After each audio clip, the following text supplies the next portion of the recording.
అండి అందరికీ మన ఛానల్ని ఫస్ట్ టైం చూస్తున్నట్టయితే ప్లీజ్ సబ్స్క్రైబ్ చేసుకోండి. కిచెన్ క్లీనింగ్ చేసుకోవడానికి 2 కారణాలు ఉన్నాయి. 2 ఫంక్షన్స్ ఉండడం వల్ల ఇలా క్లీన్ చేసుకోవాల్సి వచ్చింది. అందుకని పనిలో పని 2 సాంగ్యాలకి ఇప్పుడే క్లీన్ చేసుకుంటున్నాము. అండ్ కిచెన్ తర్వాత హాల్, బెడ్రూమ్ అన్ని బాత్రూమ్స్ అన్నీ క్లీన్ చేసేస్తాను. ఎందుకంటే ఊళ్ళో కొంచెం సాంగ్యం ఉంది. తర్వాత వచ్చేసి మా అత్తయ్య ఊరికి వెళ్ళింది, నేను వచ్చేసి ఇక్కడ క్లీన్ చేశాను. మా అత్త ఊర్లో క్లీన్ చేసుకుంటుంది. ఎందుకంటే అది మా ఇల్లే, ఇది మన ఇల్లే కాబట్టి 2 క్లీన్ చేసేసుకుంటాము. పనిలో పని షోకేస్ని కూడా క్లీన్ చేసేసుకున్నాను.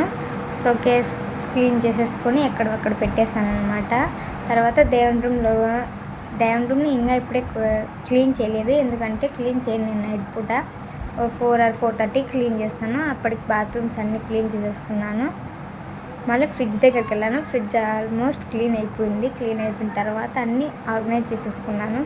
ముందు కవర్స్లలో పెట్టేదాన్ని, ఇప్పుడు బాక్సెస్ పెట్టేసుకున్నాను. అలాగే కొత్త ఫ్రిడ్జ్ కవర్స్ తీసుకున్నాను, అవి కూడా ఆర్గనైజ్ చేసేసుకొని తర్వాత బాక్సెస్ అన్నీ పెట్టేసి లాస్ట్లో టమోటాస్, పచ్చిమిర్చి, ఫ్రూట్స్ అన్నీ ఎక్కడక్కడ పెట్టేశాను అనమాట. తర్వాత పూజా సామాన్లు 4:30 క్లీన్ చేసుకున్నాను. తర్వాత పూజా సామాన్లు కూడా అప్పుడే తెచ్చాడు మా ఆయన. అక్కడ పెట్టాను, ఫ్రిడ్జ్లో పెట్టాను. నా తెలివి ఫ్రిడ్జ్లో పెట్టాను. పూలమాల ఏమైపోయింది, కొంచెం తడిగా అనిపించింది. తర్వాత బట్టలు కూడా వాష్ చేసేసుకున్నాను ముందే, కాకపోతే తడిగా ఉన్నాయి కొంచెం, అందుకని అలానే పెట్టేసి ఫ్యాన్ వేసేసాను. అలానే కిచెన్ మార్నింగ్ లేవగానే కిచెన్ని క్లీన్ చేసుకొని బొట్లు పెట్టేసుకున్నాను. నేను క్లీన్ చేసుకున్నాను కదా, అందుకని బొట్లు పెట్టేసుకున్నాను. మా వాడు ఏంటంటే నిద్రపోదామా వద్దా నిద్రపోతున్నాడు. పూజా సామాన్లు క్లీన్ చేసేసుకొని బొట్లు పెట్టుకొని దేవుని రూమ్లో పెట్టేశాను. నైవేద్యం చేసేసేసి నైవేద్యం పెట్టి ఫ్రూట్స్ అవన్నీ పెట్టేసేసి దేవుళ్ళని అలంకరించేసి పూజ చేసుకొని తర్వాత ఎక్కడికన్నా వెళ్తాను. నేను పూజకు ముందు గడపను పూజించుకుంటాను. గడపను పూజించిన తర్వాత మళ్ళీ ఒకసారి చెక్ చేసుకుంటాను ఎక్కడన్నా మిస్ చేస్తానేమోనని. అంత క్లీన్గా ఉంటేనే పూజ గదిలోకి వెళ్ళి పూజ చేసుకుంటాను. ఫ్రిడ్జ్లో పూజకు కావాల్సిన పూలు, పండ్లు అవన్నీ తీసి పెట్టుకుంటున్నాను అనమాట. వెళ్ళడానికి కదా ముందే అరేంజ్మెంట్ చేసుకుంటాను అనమాట. తర్వాత బట్టలు ఆరలేసి అట్లనే ఉన్నాయి, అలానే వేసేసేసి ఫ్యాన్ ఆన్ చేసేసి మళ్ళీ బట్టలు అవన్నీ సర్దుకుంటున్నాను అనమాట. లగేజ్ అంతా ప్యాక్ చేసుకుంటున్నాను. మా బాబుని కూడా రెడీ చేసాను. అలానే పూజ చేసుకోవడానికి వెళ్తున్నాను అనమాట. పూజ అయిపోయింది.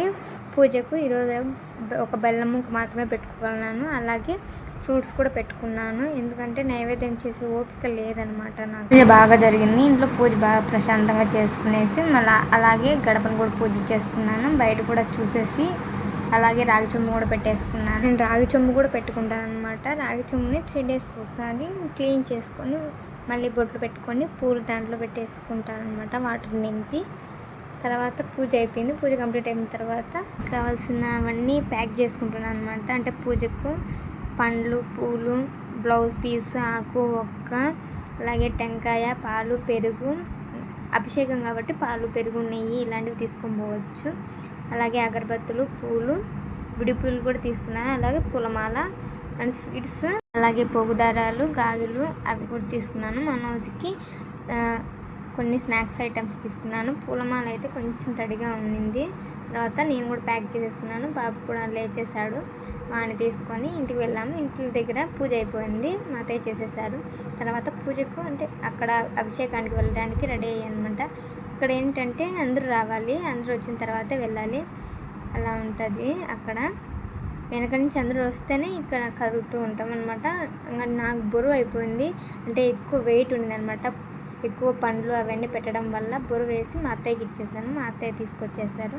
ఇక్కడైతే పూజ స్టార్ట్ కాలేదు, ఇంకా అభిషేకానికి రెడీ చేస్తున్నారనమాట. అంటే మేము ఎత్తుకొని వెళ్ళిన పూలు, పాలు, పెరుగు ఇవన్నీ దాంట్లో వేస్తున్నారు. అండ్ ఫ్రూట్స్ కూడా తీసేసుకున్నారనమాట. ఇంకా పూలమాలలు కూడా ఇచ్చేసేసాము. అభిషేకం తర్వాత ఇచ్చామన్నమాట. నాకైతే లిటరల్లీ అభిషేకం అస్సలు రాలేదు. అభిషేకం కంట లేకపోయినా పర్లేదు, నాకైతే కొంచెం ఆనందంగా అనిపించింది. ఎందుకంటే గుడికి వెళ్ళాను, ప్రశాంతంగా ఉంది అని. మేము ఎత్తుకు వెళ్ళిన పూలమాల కూడా తీసేసుకొని పూలమాల కూడా దేవుడి దగ్గర పెట్టేసేసారు. అలాగే పంచామృతం కూడా అయిపోయింది. పంచామృతం కూడా అందరికి ఇచ్చేసారు. హారతి ఇచ్చేటప్పుడు కూడా నేను మిస్ అయిపోయాను అనమాట. అక్కడ ఎక్కువ మంది ఉండడం వల్ల హారతి కూడా అందలేదనమాట. ఎందుకంటే ఇక్కడ ఒక కట్ట అనేది కట్టేశారనమాట. ముందుండే వాళ్ళకేమో హారతి వచ్చేసింది, అనుకున్న వాళ్ళకి హారతి అందలేదు. I miss and bad luck కూడా నాకైతే. తర్వాత వచ్చేసి టెంకాయ కొట్టడానికి బయటికి వెళ్ళాము. బయటే పంచామృతం కూడా ఇస్తున్నారు. టెంకాయ కొట్టేసాము, నేను మా తోడికోడలు ఇద్దరం కూడా కొట్టేసాము. అండ్ తర్వాత వచ్చేసేసి టెంకాయ కొట్టిన తర్వాత నేను మళ్ళీ లోపలికి వెళ్ళాను అనమాట. ఎలా ఉంది నేను దేవుణ్ణి చూస్తానేమో అని ఆశతో వెళ్ళాను. కాకపోతే ఎక్కువ క్లౌడ్ ఉండడం వల్ల అది జరగలేదు. లోపల పూజ అయిపోయిన తర్వాత బయట ఏదైనా బోనాలు ఉంటే పట్టుకోవచ్చు, అంటే లైక్ కోడిపుంజులు, కోళ్ళు అలాంటివి. తర్వాత అన్నదానం కూడా స్టార్ట్ చేసేసారు. అన్నదానంలో chicken biryani and chicken pakoda, ఒక అరటిపండు, రైతా అండ్ వాటర్ బాటిల్ ఇచ్చారనమాట. మా బాబు ఏంటంటే ఉయ్యాల్లో పడుకున్నాడు. అమ్మవారు ఉయ్యాలే కట్టానమాట. దాంట్లో పడుకొని ఆడుకుంటూ నిద్రపోయాడు. తర్వాత లేచి ఆడుకున్నాడు అనమాట. మీరు చూడలేరని నేను మళ్ళీ క్లిప్ యాడ్ చేశాను అనమాట. కొత్తపుర ఎల్లమ్మ తల్లిని మీరు కూడా దర్శనం చేసుకోండి. అలాగే ఇంటికి వెళ్ళాను అనమాట. లాస్ట్ ఈవినింగ్ అయిపోయింది, 4:30 అలా పైనే అయిపోయింది. అప్పుడు ఇంటికి వెళ్ళాను. అప్పుడు పరిస్థితి ఏందా అంటే క్లీన్గా ఉందో లేదో అని నా బాధ అనమాట.